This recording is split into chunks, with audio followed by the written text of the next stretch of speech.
Salut les turfeuses, salut les turfeurs, bienvenue pour un nouveau pronostic de Benoît Requin. Merci pour vos likes, pour vos commentaires. N'hésitez pas à vous abonner pour recevoir tous mes pronostics tous les jours. Et pour accéder à tous mes tickets pour la course du Quintet, vous avez deux moyens, par mon site internet Benoît Requin ou par le bouton rejoindre. Ok, place au pronostic du Quintet du mardi 1er juin. Direction Strasbourg pour le prix de la musique. Plat 3000 mètres, 15 partants car le 14 est non partant. Réunion 1, course 4. Indice de confiance 2 sur 5. On part à Strasbourg sur la longue distance des 3000 mètres. Et on va voir ça ensemble. Petit retour sur les quintets du dimanche 30 mai et du lundi 31 mai. Ce dimanche, dans mon pronostic, je vous ai donné le tiercé dans l'ordre. Et ce lundi, c'est le 6 qui a joué les troubles fêtes de bout en bout.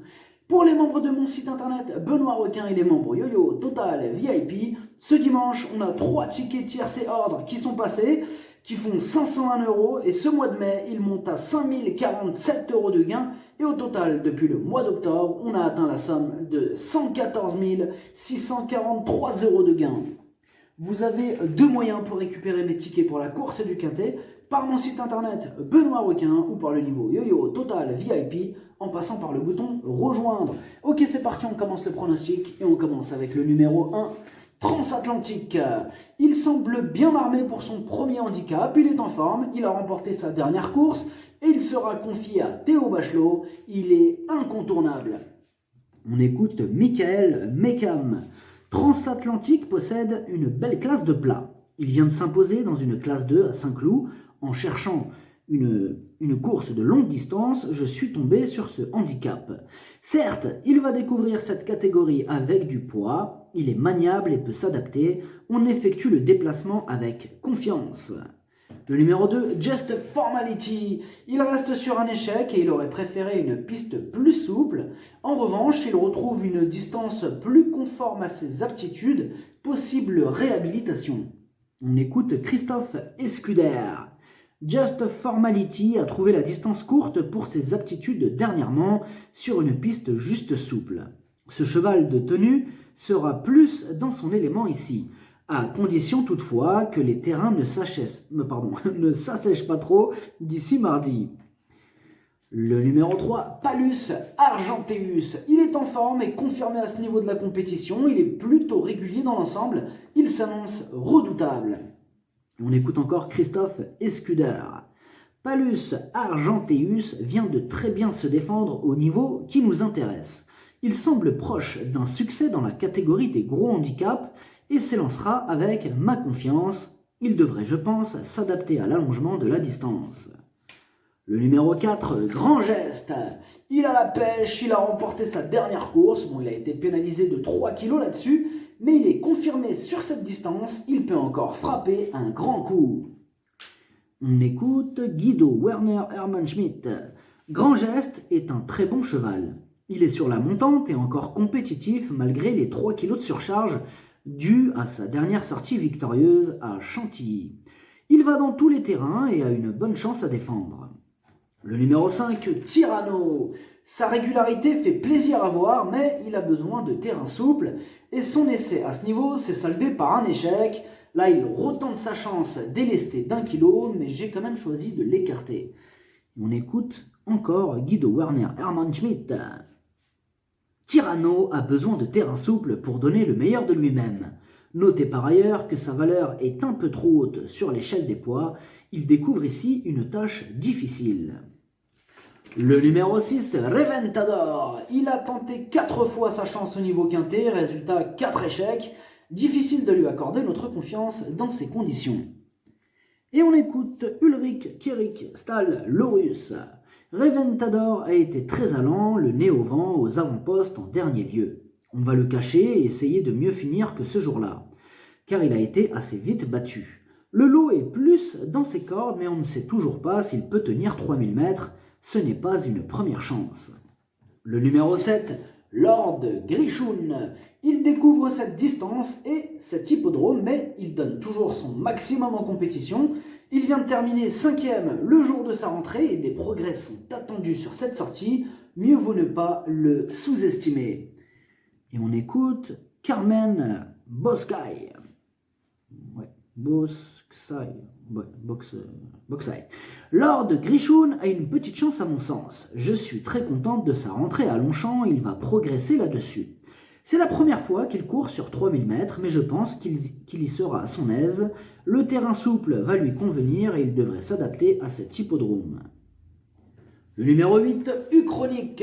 Elle reste sur une victoire dans un réclamé réunissant de bons éléments. Là, elle a été pénalisée d'1 kilo sur cette victoire, mais ses limites sont inconnues. Méfiance. On écoute Mademoiselle Adélaïde Boudka.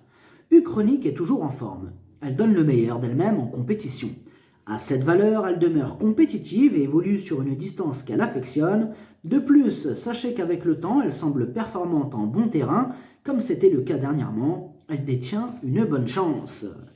Le numéro 9, Miltop. Il n'a plus à faire ses preuves à ce niveau de la compétition. Il fait l'arrivée de toutes ses courses ces derniers temps. Il a encore une belle carte à jouer. On écoute Jérôme Régnier. Miltop s'adapte à tout ce qu'on lui propose. On a décidé de le présenter dans les handicaps de longue haleine. Maintenant, ce n'est pas un gagneur. J'espère que le parcours strasbourgeois sera à sa convenance.